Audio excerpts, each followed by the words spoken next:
Hello and welcome to the York Creatives podcast. My name is Ben Porter, and each week you can join me as I chat to someone from York's creative scene. In this week's episode, I get to interview my brother, Luke. Luke is a freelance graphic designer, as well as a talented photographer and musician. He's basically one of those annoying little brothers that can do everything you can, but much better. We talk about the link between extreme sports and creativity, how he managed to leave school already having a list of clients he could design for, and about the struggles of juggling multiple creative passions. Luke, welcome to the podcast. Thanks for agreeing to let me interview you. Yeah, thanks for having me. So I'd like to start off by talking about rollerblading, because if I think back to our childhood, we seem to spend most of our summer either skateboarding or rollerblading or down the skate park listening to music. Yeah. And something that seems to come up time and time again is people who've kind of done that sort of stuff often end up doing creative things.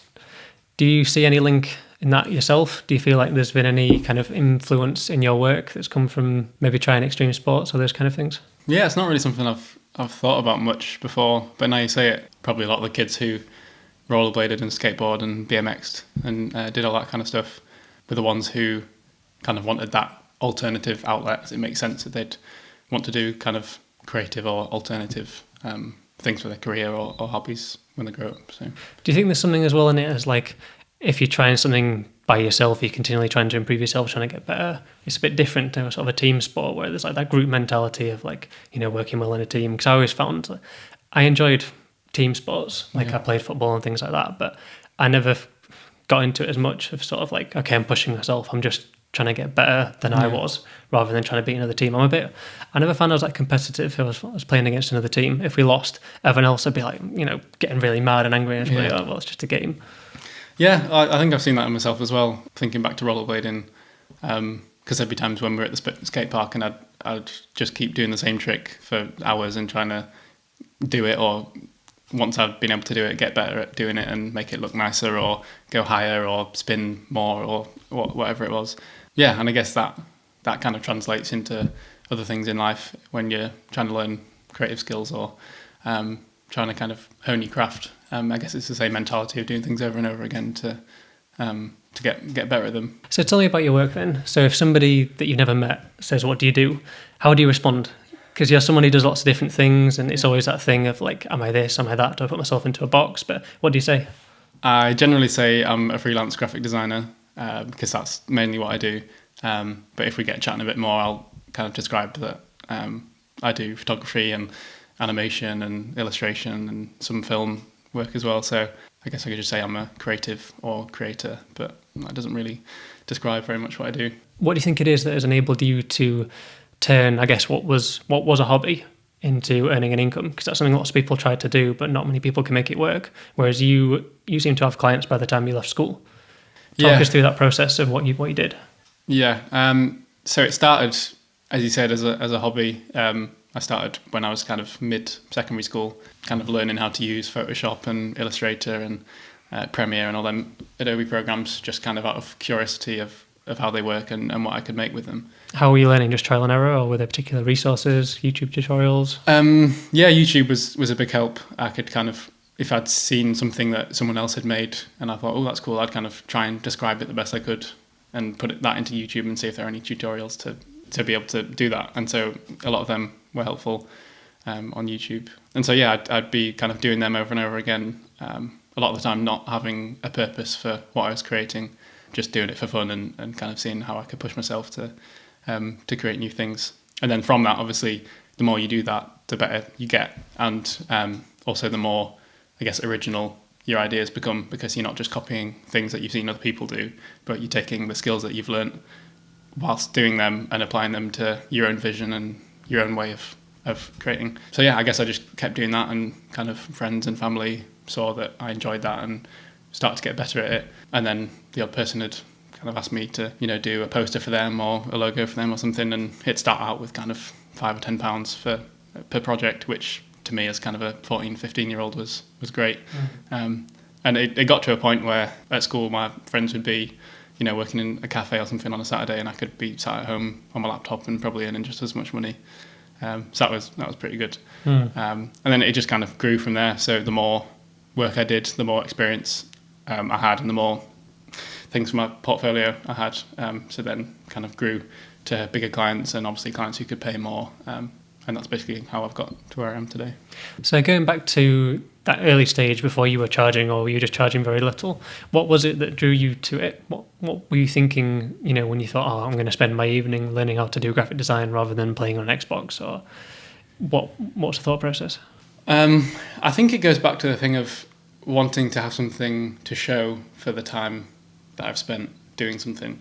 So as much as I'd enjoy, a few games playing FIFA or, Call of Duty or something, I'd always feel like I was wasting my time, because at the end of an evening, I would have nothing to show for my time other than feeling a bit crap and my eyes being, square. Whereas if I'd sat at my computer and spent a few hours designing something, that for some people that might not be fun, but for me, the satisfaction of having something that I thought looked pretty good at the end of them few hours, I was like, oh, this is, I enjoy this. I want to keep going and seeing what bigger and better things I can create with my time. So I guess it was that drive of having things to show and kind of something to show for my time. Where do you think that feeling comes from? Because I get that too, and I often wonder where that comes from. Because some people can happily, games get picked on quite a lot. Like, you could say the same about reading a book, you could say about watching a film. I feel like sometimes, particularly if you watch a bad film, you think, oh, I'm relaxing, and then you finish the film and it's like, oh, that was such a waste of time. Yeah. But then everything you do is a waste of time in one aspect, because you're going to die anyway. Yeah. Where do you think that feeling comes from, of wanting to make something? I'm sure there's probably quite a primal kind of human instinct and kind of drive there to be making things, and I guess that can be applied to any sort of creation, if that's like building actual things, crafting things, or if it's more the kind of artistic side. So yeah, I'm sure there is a kind of natural element to it, and then obviously probably a societal kind of element to it as well. I guess it can probably be positive and negative. Obviously, it's great to be motivated to want to create things, but at the same time, I'm sure there's a kind of negative aspect of it in trying to kind of impress people, or always have something to show for your time, and kind of try to prove yourself to other people that you're not, wasting your time or a failure. You can definitely go overboard. Yeah, definitely. But yeah, I'm sure it's pretty hard to pin down where that comes from exactly. So what does good design mean to you? What do you look for in design?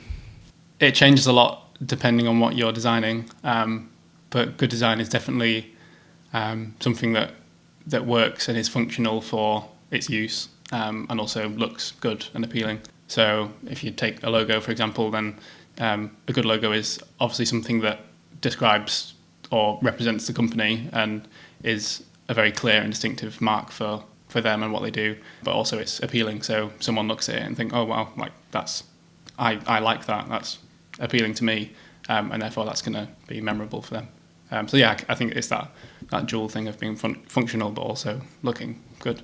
So in terms of getting your work out to people, what do you find is the best way for that? Do you use any of the Behance, Dribble, any of those? Do you put your work on Instagram, or is that solely photos? Yeah, I've tried different things. I've tried Behance and Dribble and them kind of things, and they've been kind of okay for having the odd person commenting from around the world and saying, oh, cool design. But as an actual marketing tool, it's not been great. And that might be down to me not being very consistent with it. But generally I found they're a nice place to kind of have a gallery of your work, but as a marketing tool, it's not very good. I think Instagram can work pretty well for marketing and getting your work seen by people. But I don't use it for design. I just put photos on Instagram. And I've thought about having a design page as well, which is still something I might do.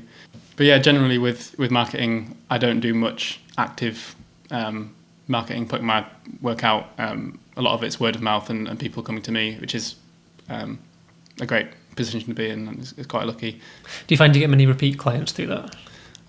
Yeah, I get some. I get quite a mix of kind of one-off clients, and then others that, I hope kind of see that I'm good at what I do, so that they come back to me again and ask for some more work.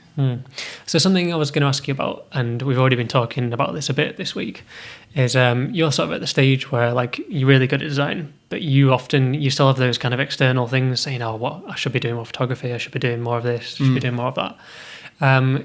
Can you just talk me through what your process is at the moment? Because I remember I went through this a couple of years ago when I was sort of 21, 22, trying to figure out, what is it I want to do? I was really into music, I was really into film, and there's so many things. But if you tell people, I do 10 different things, they just go, well, you're probably not very good at any of them then. Yeah.